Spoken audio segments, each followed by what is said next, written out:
You should always wear your seatbelt in a moving vehicle. It saved my life and it can save yours too. I want to show y'all some pictures from an accident I was recently in about 6 months ago. A drunk driver hit me going about 60 miles per hour. He got me on the driver's side. So as you can see, he was basically sitting on top of me. This is the driver's seat. And he dented my frame and crushed my leg. You can see how he dented the tire from how fast he was going, and how the whole side of this was just obliterated. The glass is completely smashed in. The frame up here is all busted, all caved in. Let's see if I can get a different photo. This is another one. You can kind of see a little different point of view when looking at the damage. I believe it's important to state that the purpose of the seatbelt is to hold the passenger in a secured position so that the passenger is one with the car. This will prevent the passenger from flying forward as the car comes to an abrupt halt in the case of a collision. I feel that it's also important to talk about Newton's first law of motion, the law of inertia. An object at rest tends to stay at rest, while an object at motion will stay in motion with the same speed and in the same direction unless acted upon by an unbalanced force. I appreciate how imperative it is to wear your seatbelt in a moving vehicle because of the accident that I was involved in recently. If I had not worn my seatbelt, I would have been ejected from my vehicle at approximately 60 miles per hour. As the vehicle collides with another object, that object provides the force that alters the speed and direction of the vehicle.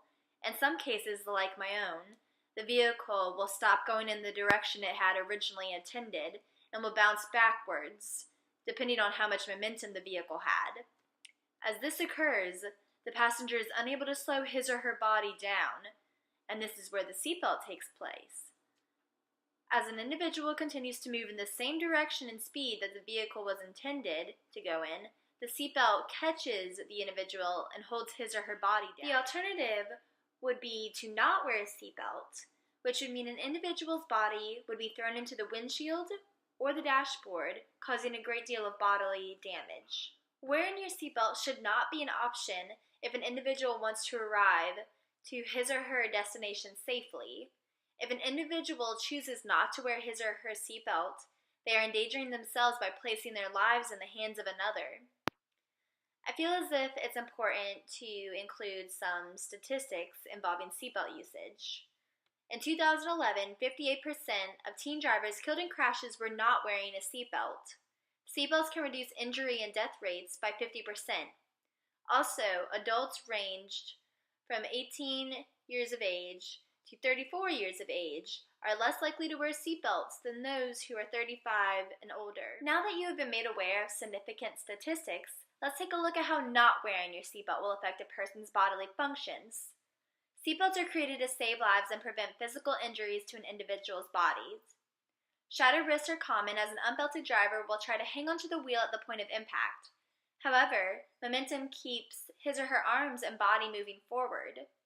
People's knees have been blown out from hitting the bottom of the dash underneath the steering column, and internal organs are slammed against their bones or other organs, causing serious injuries or even death.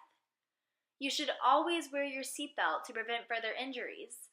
I'm sure glad that I wore mine when I was involved in my car accident. If I had not worn my seatbelt, I would be paralyzed today or even deceased. The driver of the other vehicle hit me going approximately 60 miles per hour. If I had not been wearing my seatbelt, I would have been ejected from the vehicle and broken just about every bone in my body. I obtained multiple spleen lacerations that were life-threatening while wearing my seatbelt, so it's difficult to imagine the condition I would have been in had I not buckled up. Because the passenger in my vehicle buckled up, she obtained a fractured wrist. That's it. No life-threatening injuries, no lacerations to her internal organs. She was able to go home immediately after the accident occurred. Wearing your seatbelt will save your life. I cannot stress this enough. It's imperative to understand just how precious life is. Don't take life on this beautiful planet for granted. I want all of you to think about your futures. Could you imagine living the rest of your life in a wheelchair if you could have helped it? Would you be able to live the rest of your life having somebody else take care of you? A simple effort can ensure your safety, and it will only change your life for the better.